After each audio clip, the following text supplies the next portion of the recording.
Welcome to Warner Brothers a lot more. Sorry. I'm Jonathon Buckley, and we are here in San Diego for Comic-Con 2026. It's awesome. If you've never been before, highly recommend. And I'm dressed like this because, well, I allowed the social team to pick my outfit for this. And, also because we're going to be talking to the cast and creatives behind Batman Caped Crusader. We have Batman himself joining us, Hamish Linklater. We have Matthew Needham, whose character will be revealed today. Geoffrey Thorne and James Tucker, executive producer. They join us now. All right. I didn't get the memo, obviously, that we weren't all dressing up today, but that's fine. Hamish, Matthew, Geoffrey, James, thanks so much for joining us. 2 years ago, you introduced us to this series here at Comic-Con. How does it feel coming back after releasing it to the world, seeing the response, and now getting a highly anticipated round two? Validating.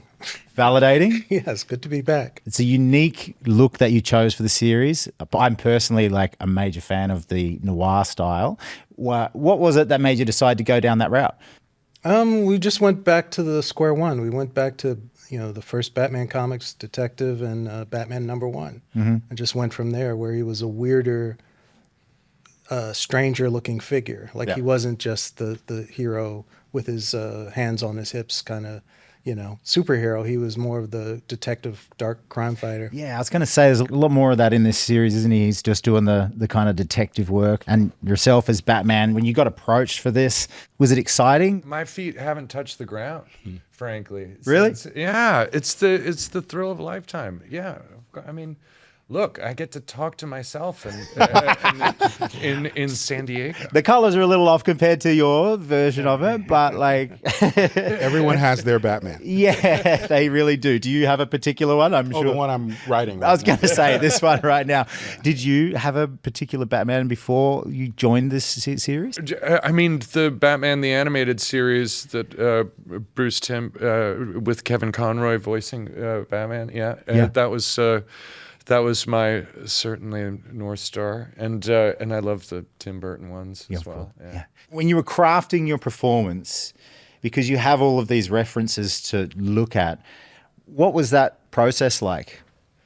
All I knew was that the period was 1940s, and that it was Batman and Bruce Wayne, and so that was.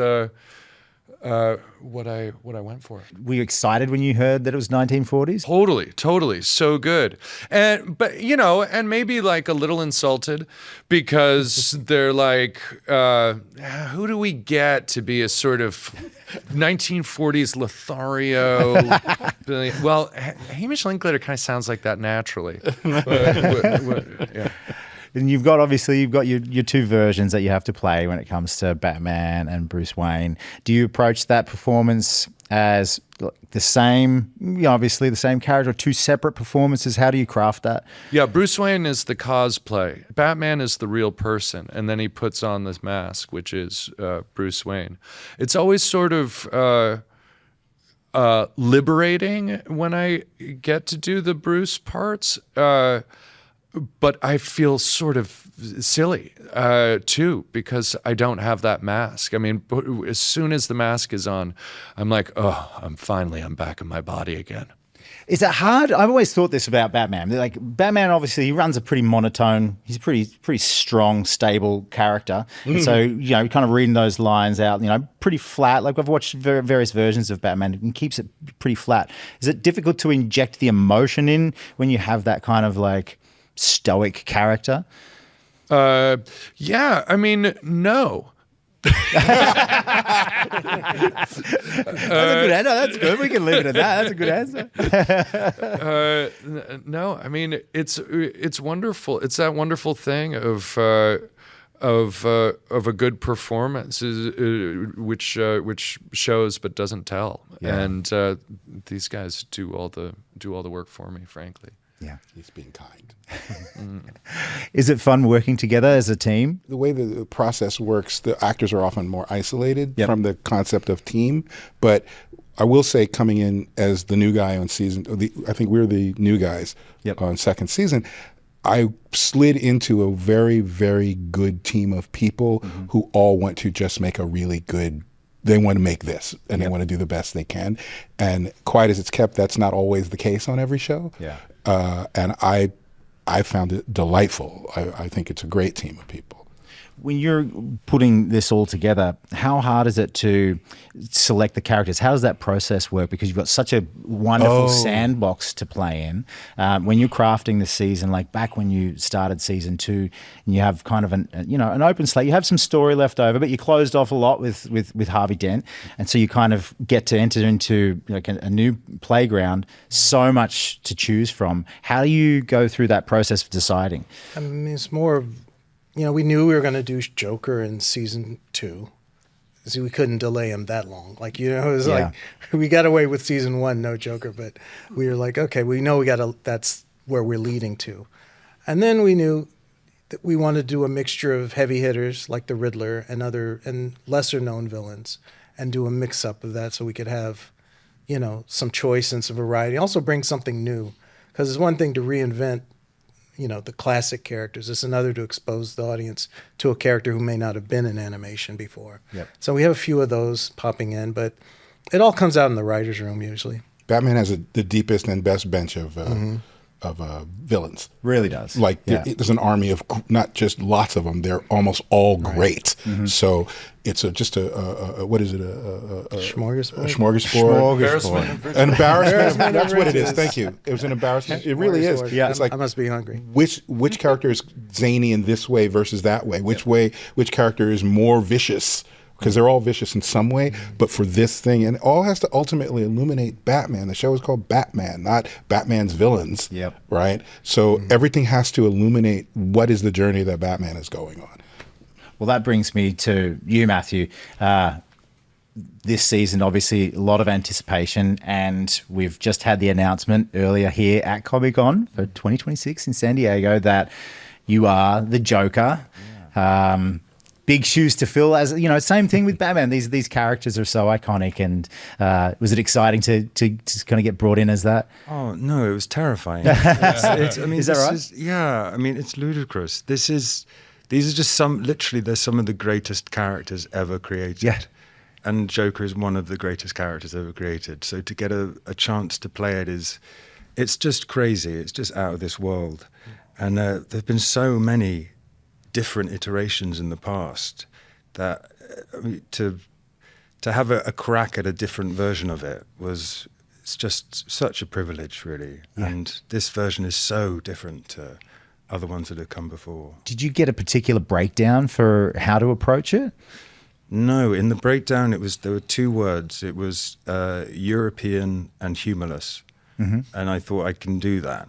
And that was a really liberating thing, because I don't like the word definitive, because I don't really know what it means. Some people say it, but it just means that that's the version that person likes. But that said, I think Mark Hamill is as definitive as it's sort of possible to get with the Joker.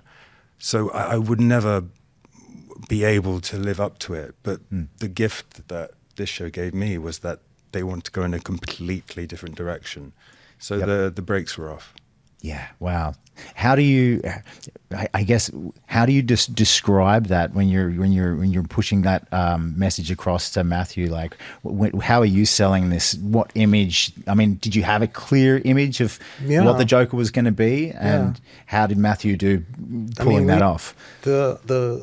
The sides that were sent included the first image of the Joker from Batman #1, where he's sitting at the desk, he's not smiling, and Bill Finger wrote the dialogue of, everything he's saying in that first panel is what we sent. Yep. And because that was exactly the tone we were going for, so it was all figured out ahead of time. We just had to find the right person to do it. So. And we did. I've had the pleasure of being able to see it myself ahead of time. We've got a little hookup over at the studios, and let me just say, I can't wait personally for the audiences to see the performance or hear your performance. I think it's brilliantly subtle. And is there anything that you're excited for the audience to see? Just how dark it gets. Really, it gets pretty pretty dark. Well, and that's what I love about this series. I love the darkness. I think that first of all, your opening sequence for the series, when you have that opening sequence play, it sets such a tone for the whole show. And so, yeah, plenty of James darkness. was all over that. That was James. Is that really? Yeah. Yeah. He was like, we're doing this. Like, okay, baby, let's go. Oh, it's just got that gritty, old-timey. It's fantastic. Well, I got a couple of really quick questions just from the audience because we put it out on social and they're like, every now and again we'll get a bunch of questions come through like, can you ask them this? So, James, do you have any plans on creating new villains or heroes for the show? New villains? No. Because there's so many. Like Jeff said, there's a bench of villains that is so deep that never gets even close to that. I think, hopefully we'll get to touch on some of them. Okay. Yeah. And I guess, Geoffrey, what is your proudest moment of the show? Proudest moment of the show? That's hard. Okay. Normally you don't want to talk about your kids this way, but I got to say the final carving out the Joker, tracking him through every episode that he's in whatever oblique way he's in it, and then that final mix-up of Batman and the Joker, because it is essentially a long conversation. To be able to, much the way Hamish and Matthew were saying, I never imagined I'd be, much less be working on a show like this in some capacity, to be one of the people who could craft that confrontation in this way with these versions of these characters. I don't know what else I'm supposed to be asking for at this point. Pretty awesome. And you saw it, so. Yeah. I honestly can't wait for people to see it. It's going to be, I think, very well received. I think the first season got like 94% on Rotten Tomatoes. I mean, it's like, it's right up there. It's beloved. It's going to be premiering on, sorry about the mask, July 31st. Thank you so much for coming in. I hope you're having fun out there. Are you having fun walking the floors? Are you able to get through the crowd? I mean, you guys are highly recognizable. No, we've just been up here in this carpeted area. Yeah. Oh, you haven't even gone down to the executive. Oh, my They won't let goodness. us go. They won't let us go. You guys are going to get swamped down We're there. working, man. But I hope you enjoy the rest of the con. And, yeah, can't wait for everyone to see your series. Thanks, guys. Congratulations on your Thank you performance. so Thank you very much. Appreciate it. You're Cheers. great.